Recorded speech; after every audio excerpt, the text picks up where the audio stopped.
All right, we're here with manager Jason Wuerfel, and we're going to do a little season recap here. First thing, you guys used 24 pitchers this year, and you lost 2 even before the season started. That had to be one of your biggest challenges.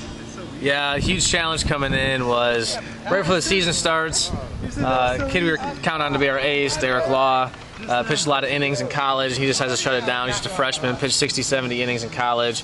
And then the kid who's going to be our number 2 starter, Josh Zemba, who's one of the top pitchers for Florida Tech, decides to shut it down for the exact same reason. So already going into the season, we're down really our number 1 and number 2 starters, the guys that were going to really be on the mound my first 2 nights.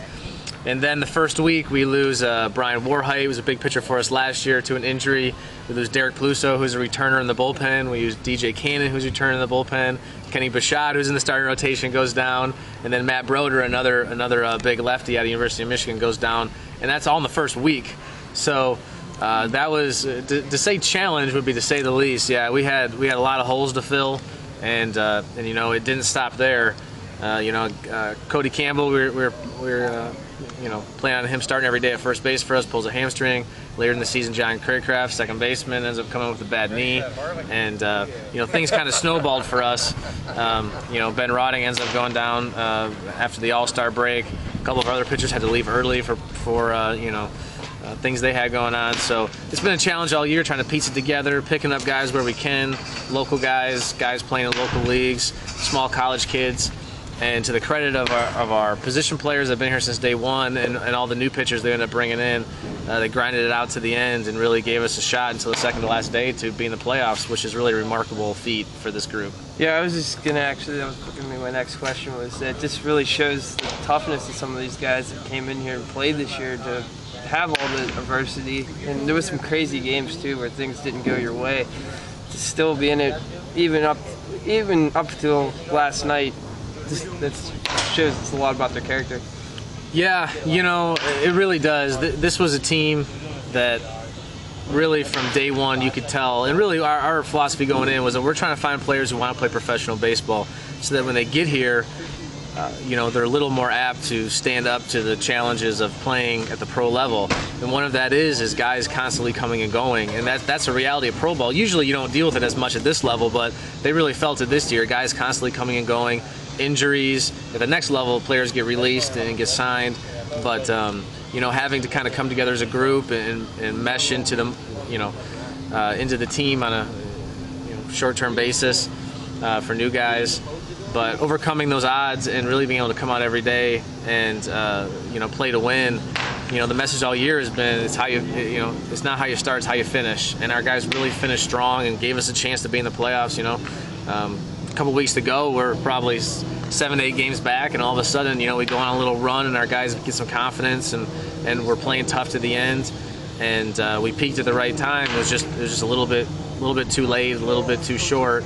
Just too few players, But yeah, the biggest thing this year, and I said this before, is that in a baseball season, a lot of times you can look back and say, wow, that one wild game or that one bad beat, or can you believe this one thing that didn't go our way? But this year it's almost like let's sit down and go start to finish and talk about all the things that I've never seen before in the game of baseball that happened to us.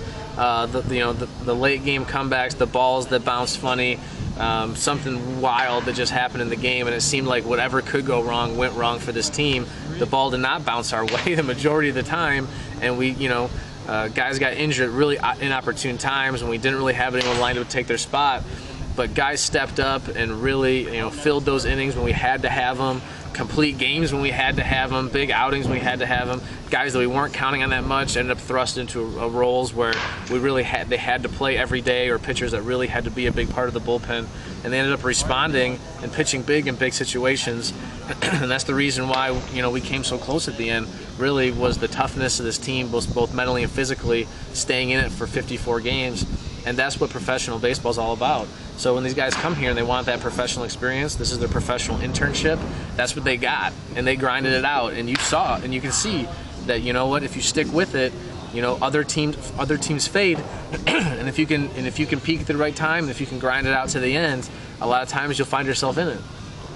Yeah. Aside from the injuries, which was one of the main differences from this year to last year, what were some of the other things that you found to be different from year 1 to year 2?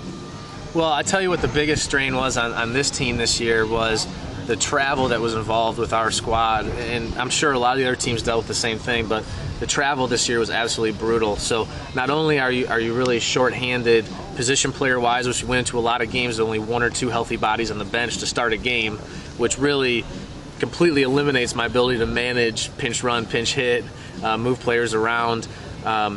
But it doesn't leave us a lot of room for guys getting nicked up during the game. So if guys get banged up, or if you get off the bus a little tired, a little bit, you sleep on the air conditioning a little wrong, you come in with a sore arm or something, I have very limited number of options to help you out. So a lot of those situations, getting up at 8 in the morning, getting back into town at 8 in the morning, playing a day-night doubleheader, or getting on a bus after a game here and having to play the next day in Quincy, Illinois, which is a 13-hour bus ride, or having a 5 or 6 day road trip and never playing in the same spot twice, having to play Hannibal one day, Quincy the next day, Springfield the next day, Richmond the next day. It's a big struggle for a team that's healthy, let alone a team that's short-handed and a team that's really held together by scotch tape and glue like we were for most of the season. So it really, just like I said before, is a big credit to the character of our guys that despite hobbling into the stadium, they got their bodies prepared to play and gave it everything they have. And a lot of the season, they didn't have 100%, but they definitely gave 100% of whatever they had that day. And that's why I'm really proud of these guys this year.